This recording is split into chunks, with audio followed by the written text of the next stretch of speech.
तथा मां सरस्वती को प्रणाम करता हूँ। आप सबकी पावन उपस्थिति को नमन करता हूँ।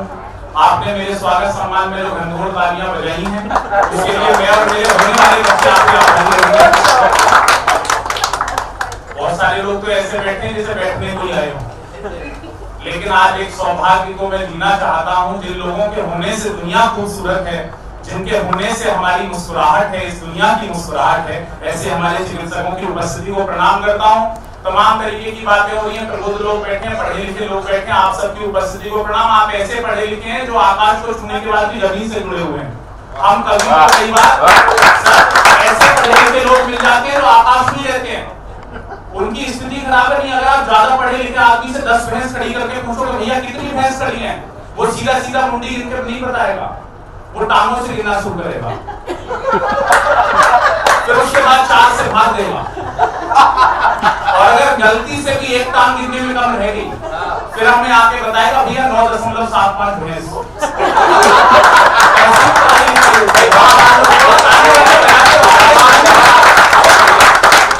भाई साहब आप भी बजाओ, आप ऐसा लग रहा है कवियों की सुपारी लेके बैठे हो। पीछे तो बड़े भाई भरकर भाई साहब बैठे हैं। सरदार जी बैठ जाओ, तो खड़ा है, कहाँ लंदन जा रहा है।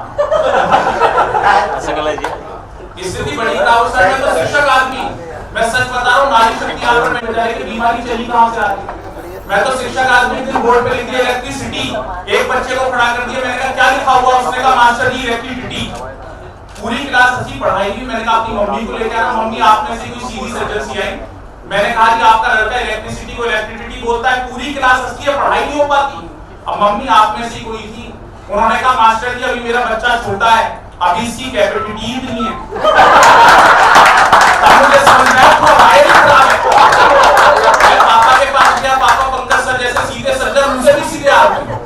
मैंने कहा सर आपका लड़का इलेक्ट्रिसिटी को इलेक्ट्रिसिटी बोलता है, आपकी वाइफ कैपेसिटी को कैपेसिटी बोलती है, चक्कर क्या है। अब सर का जवाब सुनना और हाथ उठा के तालियां सर के लिए चाहिए। सर ने कहा मास्टर जी चक्कर मुझे 10 साल से पता है, लेकिन आप पोकर की पब्लिसिटी क्यों कर रहे हैं।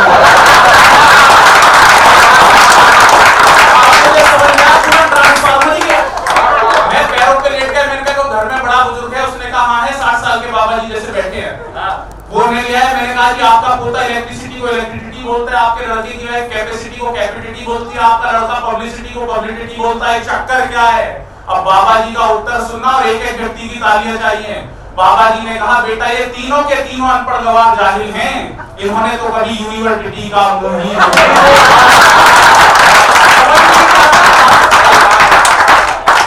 बड़ी स्थिति। सर आज तो इंग्लिश में बात की गई, कुछ लोगों ने हिंदी में की, कई बार इंग्लिश में फंस जाते। मैंने और सुंदर भैया ने सोचा कि हम दोनों इंग्लिश में बात करेंगे। सुंदर भैया ने मेरे से कहा कुशल बाहर चलो, बाहर जाके वॉकिंग करेंगे और फिर वहीं पे टॉकिंग करेंगे। मैंने कहा भैया वो वॉकिंग नहीं होता, वॉकिंग होता है साइलेंट होता है। थोड़ी देर बाद मेरी इंग्लिश आ गई। भाई साहब आप समझना, थोड़ी देर बाद मेरी इंग्लिश आ गई। मैंने कहा कि देखो भाई साहब, इंसान को हॉनेस्ट होना चाहिए, जो इंसान हॉनेस्ट होता है उसी का ऑनर किया जाता है। और कैंसर केयर ग्रुप वाले करते हैं, अभी इतने सालों का हुआ। इन्होंने तुरंत फिर मुझे समझाया, बोले इसमें हॉनेस्ट नहीं होता, ऑनेस्ट होता है, साइलेंट होता है।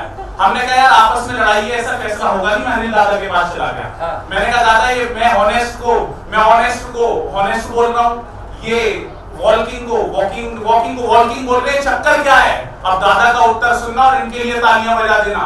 इन्होंने कहा तुम दोनों चुपचाप होके बैठ जाओ, तुम दोनों को कन्वर्ली नहीं है। मैं कुछ एक पंक्तियां रख रहा हूं जिस रस के लिए पूरे देश में जाता हूं, राजनीति से हाथ से निकालता हूं। मुझे पता नहीं है कौन सी पार्टी वाले लोग कहां फंसे बैठे हैं, लेकिन देश में स्थितियां थोड़ी विचित्र हुई। आपने भी देखा क्या राजनीतिक परिदृश्य हुए, सब लोग खुश हुए इस चुनाव से, हर आदमी अपने अपने तरीके से खुश है। मुझे नहीं पता आप कौन सी पार्टी वाले, और आपको भी ये पता नहीं लगेगा पूरे कारोबार में कि मैं कौन सी पार्टी वाला हूं। मैं 4 पंक्तियां सुना रहा हूं आपको आनंद के लिए। सब तमाम तरीके के मोदी जी पे आरोप लगे, बोले मोदी जी पूरे विश्व में गए, 10 साल में मोदी जी ने पूरी दुनिया घूम ली। मैं 4 पंक्तियां निकाल के लाया जहां मोदी जी आज तक नहीं है, आपको आनंद आ जाएगा। निवेदन कर रहा हूं कि पापी थे जितने वो नहीं पाताल में गए, नेताजी बन के वो न बुरे हाल में गए, ताली बजाओ के सारे जोर जोर से, सबको आनंद आया। मोदी जी समाज आदमी सब में कौन बनेगा करोड़पति मिला, मोदी अमिताभ बच्चन जी वहां बैठे हुए थे सामने। अमिताभ बच्चन जी ने कहा मोदी जी और मेरे में क्या चीज मिलती है? मैंने कहा जी आप दोनों ही रात को 8 बजे टीवी पे आते हो। अब अमिताभ बच्चन जी तो कमाल के आदमी, उन्होंने तुरंत दूसरा सवाल कर दिया, बोले ये तो बता दिया क्या चीज मिलती है, ये बताओ क्या चीज नहीं मिलती। अब अगर मैंने सही जवाब दिया हो तो मेरी होशियारी के लिए तालियां बजाना। मैंने अमिताभ बच्चन जी से कहा कि जब आप रात को 8 बजे टीवी पे आते हो तो लोगों के पास पैसे आते हैं।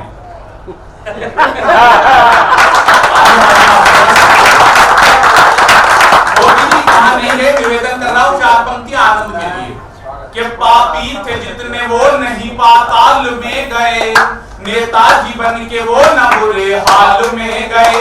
ऐसे नहीं, ऐसे लग रहा है आसाराम बापू कथा चली हो। सबको एक साथ बुझानी है। पापी थे जितने वो नहीं पाताल में गए, नेताजी बन के वो न बुरे हाल में गए। पीएम बन के दुनिया में घूमते मगर सुनो, मोदी जी आज तक नहीं ससुराल में गए। सारी बजाओ के सारे जोर जोर से। भजन कीर्तन वाली नहीं, पंच पे बजाइए, निवेदन कर रहा हूं। अभी इस देश में सर चीते आ गए, सब लोग परेशान कि भाई सर चीते आ गए, सारे टीवी चैनल वाले परेशान। मैंने बताया इस देश में चीते क्यों आए, निवेदन कर रहा हूं कि अपनी ही जान को वो फजीता नहीं लाते, केसर ले आते और पपीता नहीं लाते। अपनी ही जान को वो फजीता नहीं लाते, केसर ले आते और पपीता नहीं लाते। मोदी जी के घर में जो एक शेरनी होती, अफ्रीका से मोदी कभी चीता नहीं लाते।